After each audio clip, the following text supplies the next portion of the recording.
Hindi, nagugulat ako eh. Yung iba naman sa inyo dito, may edad na. Ang ibig ko sabihin, marami sa inyo nakaranas na ng maraming eleksyon. Whether presidential or local. Tama, mali? Ngayon lang ako naka-experience sa buong buhay ko. Simula nung bumoto ako at maging kandidato. Ngayong nakaupo, sinisiraan yung challenger. Di ba ang normal? Yung challenger, binabatikos yung nakaupo. Tama, mali? Eh, mangyari ba? Ako atang almusal nila. Tanghalian. Hapunan. Araw-araw na ginawa ng Diyos. Tapos yung isang saling linggit. Ako pa ginawang pulutan. Hindi ko naman maintindihan. Bakit kailangan kang manira? Eh, kung ikaw yung may nakaupo at totoong naglingkod ka sa taong bayan, dapat meron kang kapanatagan sa iyong damdamin. At hayaan mo ang tao na magdesisyon. Ang dapat na ginagawa, nag-uulap. Ano ang kwento? Tapos, sasabihin mo naman kung ano yung susunod mong gagawin sa mga darating na panahon. Tama ba? Hindi, nagulat ako eh.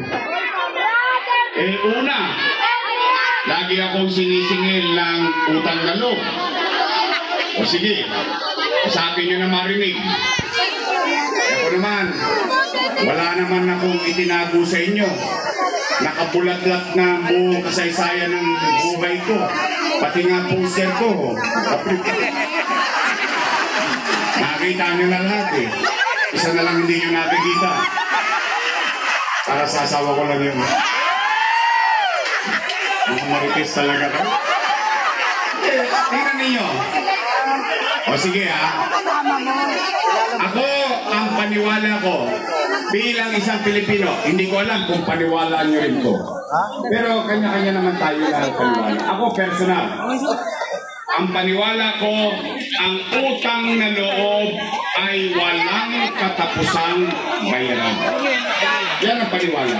Maaaring hindi sa iba, pero sa akin lang yun. Kung pareho tayo, eh, good for you. Ngayon, totoo. Totoong may utang na loob ako kay Danny. Alam niyo yan. Hindi ko naman yan kinugli. Hindi ko naman yan tinanggi. Tingnan ninyo. Kung ako ba ay lumingon sa taong pinagkakautasan. At kung meron man akong isang bagay na kaya kong ipagmalaki sa aking sarili, ginamit ko po ang pagiging bunsong anak ng vice alkalde, alkalde at congressman para tayuan ang boses ng mga Manileño. Ako man ang pang-anim sa magkakapatid. Alam ko, bata pa lang ako na ang hinubog ng aking ama para ipagpatuloy ang mga nasimulan niya dito sa Maynila. Ang aking ama ay naging isang magaling na vice-alkalde. Isang vice-alkalde na may integridad, na umalalay sa kanyang alkalde. Kaya tundok, makakaasa kayo na balang araw susuportahan ko ng buong buo si Yorme Isko Moreno.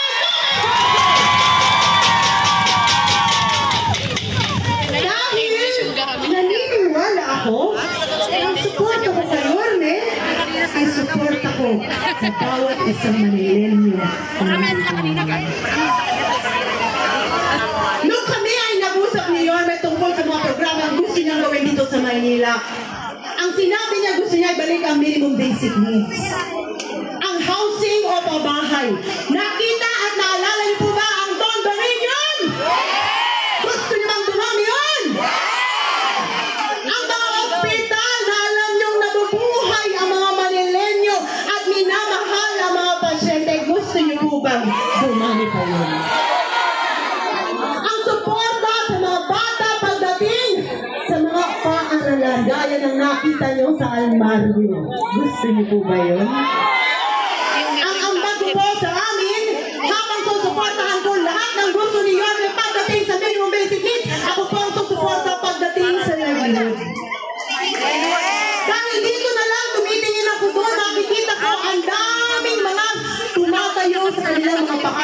mga kababayan dito. Dapat sila ay sinusuportahan. At dapat tayo rin ay nagtuturo sa mga Manileño kung paano sila makakatayo sa kanilang mga bahay.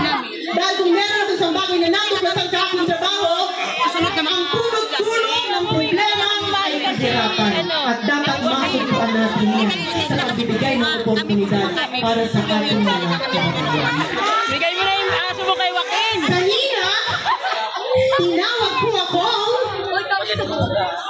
liwanag ng may buhay.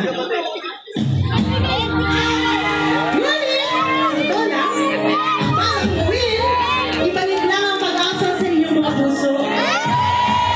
Na meron na isang gobyerno na paparating na alam niyo magiging importante kayo, na makikita kayo at mararamdaman